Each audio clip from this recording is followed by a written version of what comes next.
Well, I'm going to speak more specifically about journalism, which is my area of knowledge, and I'll spare you all the advice I was given, which is just not to pursue journalism because there are fewer and fewer jobs in it. Maybe I should tell you that, actually. But okay, let's pretend you have ignored that. I first became interested in doing journalism when I was in college at the University of Michigan, and I would read the student newspaper there, which was the Michigan Daily. And like most student newspapers, it is nothing but disgusting Marxist liberal propaganda. And I would become sick day after day from reading it. And eventually I submitted an application. I'm going to write something for them, and it will not be like that. And they actually hired me. So then I was writing columns from a libertarian perspective for the newspaper. And eventually I was simply the one writing most of the stuff, and they had no choice but to make me editorial page editor. So then I was the arbiter of the liberal propaganda, and I did that actually for a year, and it strengthened my own writing to have to write articles constantly in which I completely disagreed with. It's an experience I hope everyone gets to have. But out of that, I was noticed by the Mackinac Center, which is the free market think tank in Michigan. They connected me to Students for Liberty, which was an organization just starting out at the time, actually. I'm not that old, but it's just a few years ago. And also to the Institute for Humane Studies, which, if you're not familiar with what it is, but most of you probably are, has been so helpful to me in my career. And they have a specific journalism department run by John Elliott, who has been someone who I have just always gone to in my career and said, oh, I need a different path, or what should I do, and has always actually personally helped me through that.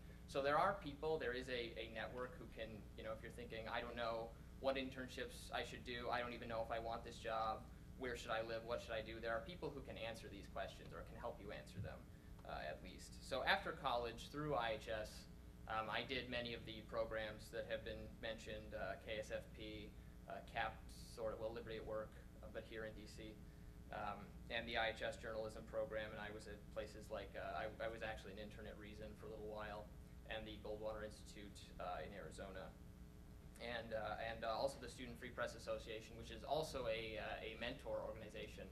So I was mentoring young libertarian and also conservative journalists.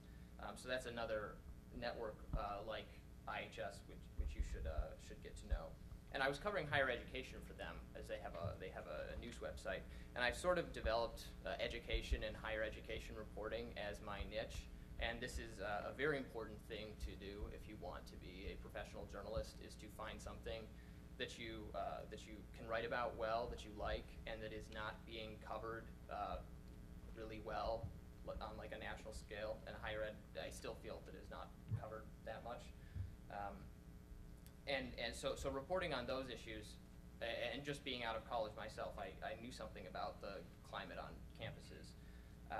All my breaks have come from being a relative expert. I don't have like a master's degree or anything, but a relative expert in higher ed policy. So my big break was I was on a Fox News segment to discuss political bias at Harvard because I'd written the article about it, and no one else had written about it. So that leads me to just some general advice about being, if you want a career in journalism, which is to develop a niche like that and to also actually report on it. I mean, the difference, they'll say there's a difference between being, like a blogger and a real reporter, or the real reporters say that to keep the bloggers at bay.